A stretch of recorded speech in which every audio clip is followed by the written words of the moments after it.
everyone, John Henry here, slingshotfutures.com, and welcome to the daily market outlook for futures and Forex. This is where we go in and we dig into our big six markets. We take a look at gold, at crude oil, at the E-mini Dow, as well as some Forex markets like the Euro USD, the pound dollar, and the dollar yen. And we're just looking to formulate a plan for tomorrow so that we can approach tomorrow's price action as prepared as possible, right? These markets definitely throw us a curveball sometimes, but if we can make a plan and get ready for it, it makes it a little bit easier. So first of all, let's jump in to the big three on the futures side of things. That's going to be gold, crude, and the Dow. And if we look at gold, gold had a very big drop at the end of the day. We had a fairly stagnant day overall, lots of range. We had some nice movement to the downside and nice movement to the upside, good swings on both ends. And we can see that the buyers picked up the lows and it started a little minor trend to the upside and then it kind of meandered its way lower. But when we started pushing down in through the low at around 2 o'clock and then at 3 o'clock with that big drop down, that gave a lot of overdone, right? We're coming out of a range already, and although there is a slight bearish sentiment to it, seeing something like this where you have a bear trend breaking down, that generally doesn't seem to usually stick around. It's where the market is exhausted. It's done too much too fast, and now it has to rest for a little while.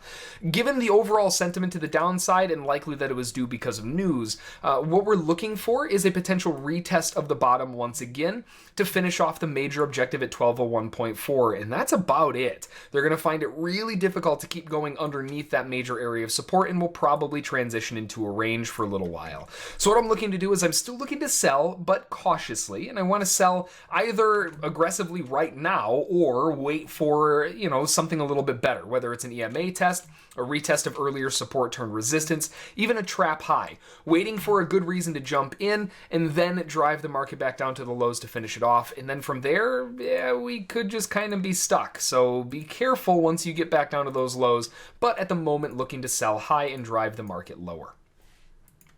Now, when it comes to crude oil had a little bit of a funny one today. We had a big drop lower starting at around 3:30 going on 4 o'clock. Nice big heavy drive down, and then we stagnated for a while. Took another quick dip lower at 9 o'clock, and then we found some stagnation again. Now, arguably that did set up somewhat of a spike down, and we moved into a channel, and those tend to want to break to one direction, right? In this case, it's a bearish spike and then into a channel. So we're looking for a retest of around the high of that channel point before you start looking for reversals down. And that is what happened. It did blow through it a little bit. This is a pretty chaotic move where it just slammed higher really fast, pushed up, tapped the top area where we had resistance on both the monthly and the daily chart, and then found a push right back down all the way back lower again. So 100 tick spike up and then 100 plus some at the end of the day.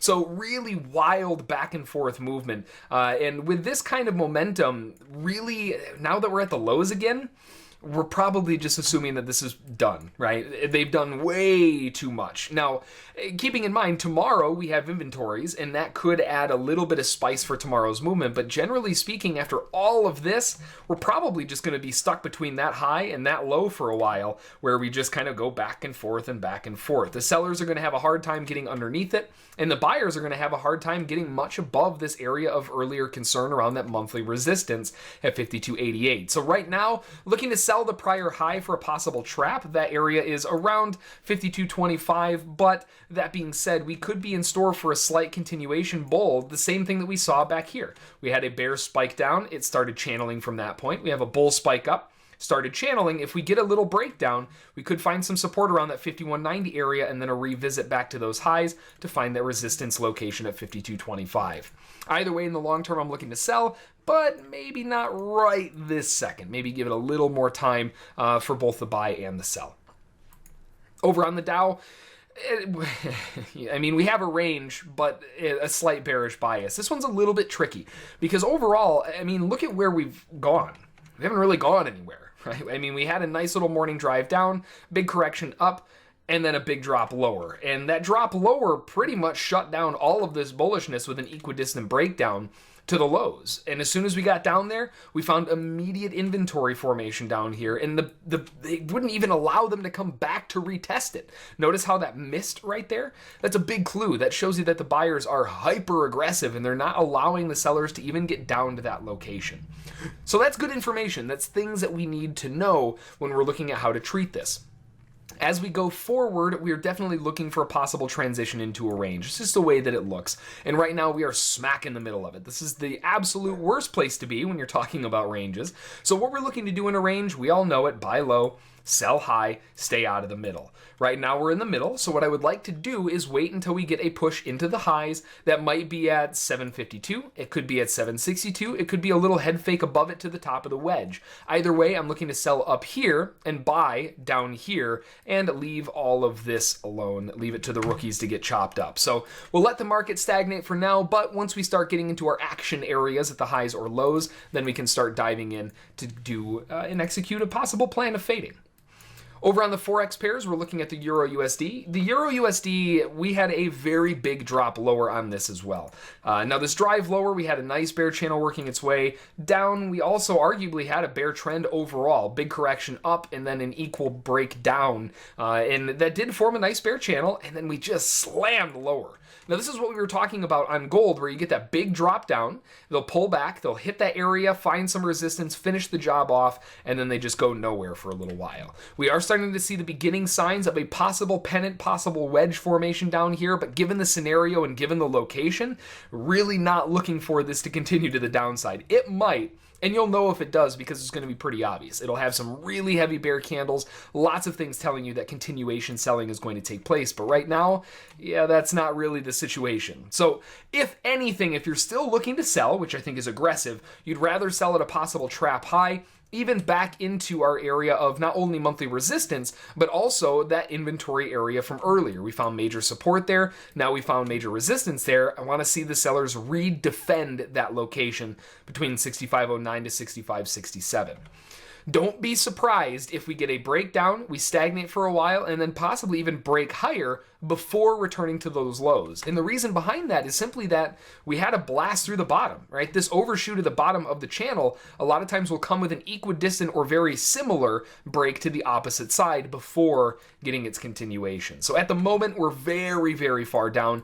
Difficult to be a seller. Try to sell at a better price if possible. Otherwise, for me, I'm going to be sitting on hands until we can get some really better prices on a nice pullback and possibly even an equidistant breakout of the other side of the channel. Over on the pound dollar, nice bearish trend working its way lower.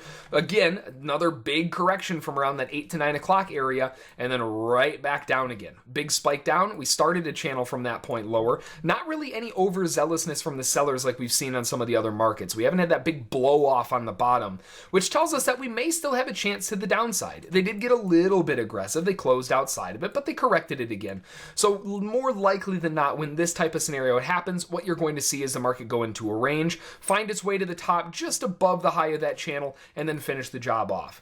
So that leaves open an area to sell at either, if you're really aggressive, 22,729 or up at 22,790. For me personally, I would really like to see a little bit of a bigger correction. We have an open candle gap between the two highs. 22,904 would be that retest of that location to kind of fill that gap area. And if they really want to be generous, you may be able to find price in that 23,033 to 22,963 area to then push it back down again. Either way, definitely looking to sell, but not right now. We need a little bit of a better price before we go hitting that sell button. And then finally on the dollar yen, big drive forward. Now, you know, compared to some of the other markets with those blow-offs, this one makes the other ones look a little bit weak. This is a very heavy blow-off through the highs. Big channel working its way higher and then just dunked it all the way back up. So with that big slam higher and big blast through the top, that leaves an open-ended objective up at the highs at 114,660, and that is a major bull objective. We are beginning to round out. We had a big push up, a little bit of a lesser push, and then a little bit of kind of an equal to lesser push here as well. So we're seeing a 3-push top put its hands in. We may find resistance as soon as it hits that high. And the fact that we have a major bull objective at 114,660, if you see something along the lines of a big wick up here, that could spell failure for a heavy correction back down to get that spike into the channel, right? Where are we looking to go? We're looking to go right down into this area at the lows, around that 114. So if we do find a lot of failure up here at 114,660, we could be in store for a good 60 pip drop before we start seeing the buyers defend it to go back higher. So at the moment, looking to buy in the short term to finish the objective off, but definitely playing both sides of the fence here with a potential opportunity for a fairly large sell back lower. So that's going to do it for this one. Make sure to swing on over to the website, slingshotfutures.com. Click on the subscribe area so you get these sent to your inbox every single day. That way you don't miss a beat. Along with that, if you have any questions, as always, you can send me an email, jbrink@slingshotfutures.com. And like we always say, make that plan, trade the plan, follow those rules, and you will be A-okay. Until tomorrow, have a good one.